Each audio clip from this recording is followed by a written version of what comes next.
এইভাবে আমাদের জীবন পরিবর্তন হবে না। আমাদের জীবনের পরিবর্তন করার জন্য সিদ্ধান্ত নিতে হবে যে আমরা কোরআনকে জীবনে যা করেছি, ভুল করেছি, আমরা কোরআন ধরি নাই, কোরআন পড়ি নাই, কোরআন বুঝি নাই। এই জন্য আমরা তওবা ইস্তেগফার করে আমরা কোরআনের ছায়াতলে আসার চেষ্টা করব। এবং সর্বোপরি আমাদের সমাজে আলহামদুলিল্লাহ অনেক বিত্তবানরা আছেন যাদের কাছে 7.5 ভরি স্বর্ণ এবং 52.5 তোলার রূপা পরিমাণ সম্পদ অথবা স্বর্ণ উভয়টাই যাদের কাছে আছে, আমরা সকলে যাকাত দেওয়ার জন্য মানসিকভাবে আমরা প্রস্তুতি গ্রহণ করি। কেননা আজকে যাকাতটা আমাদের সমাজের মধ্যে একটা অবহেলিত ফরজ বিধানের মতো আছে।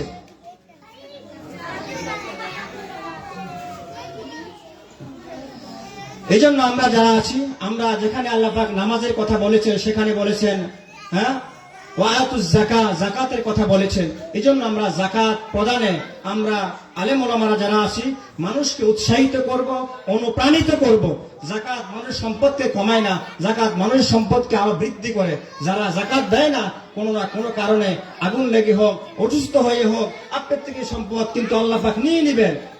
আজাব দুনিয়াতে আমরা আজাব ভোগ করতে হবে, আর আখিরাতের মধ্যে আপনার সমস্ত সোনা চাঁদি, সমস্ত স্বর্ণ রূপা সকল কিছু গরম করে আমাকে ছেঁকা দেওয়া হবে কপালে, আমার পাজরে, আমার পিঠে। আমার সম্পদ যার যাকাত আমি দেইনি, সেটা আমাকে সাপ হয়ে আমার গলার মধ্যে পিছিয়ে ধরবে, আমাকে আক্রমণ করবে, আমাকে ধ্বংসন করবে।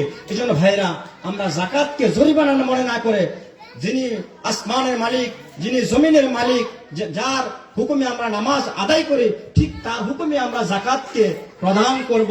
সদকায়ে ফিতর আমরা প্রদান করব। এই বছর সদকায়ে ফিতরের সর্বনিম্ন হচ্ছে 110 টাকা আর সর্বোচ্চ হচ্ছে 2850 টাকা। এই জন্য আমরা সদকায়ে ফিতর দেওয়ার চেষ্টা করব। সর্বোপরি আমাদের দারুস সুন্নাহ তাহফিজুল কোরআন মাদ্রাসাকে আমরা আমাদের একটা সন্তানের মতো মহব্বত করব। এখানকার পড়াশোনা, এখানকার শিক্ষক, এখানকার ছাত্র, এদেরকে আমাদের সুন্দর গ্রামের পরিবারের অংশ মনে করব। সার্বিকভাবে এই মাদ্রাসাকে আমরা প্রতিষ্ঠিত করার জন্য, বিশাল জামিয়া করার জন্য, বড় মাদ্রাসা করার জন্য আমরা এখন থেকে ইনশাআল্লাহ প্রস্তুতি নিব। শারীরিকভাবে, মানসিকভাবে, বুদ্ধি দিয়ে, অর্থ দিয়ে আমরা সহযোগিতা করব। সবাইকে রমাদানুল কারীমের মোবারকবাদ জানিয়ে আমি আমার সংক্ষিপ্ত কথা এখানে শেষ করছি। এই পর্যায়ে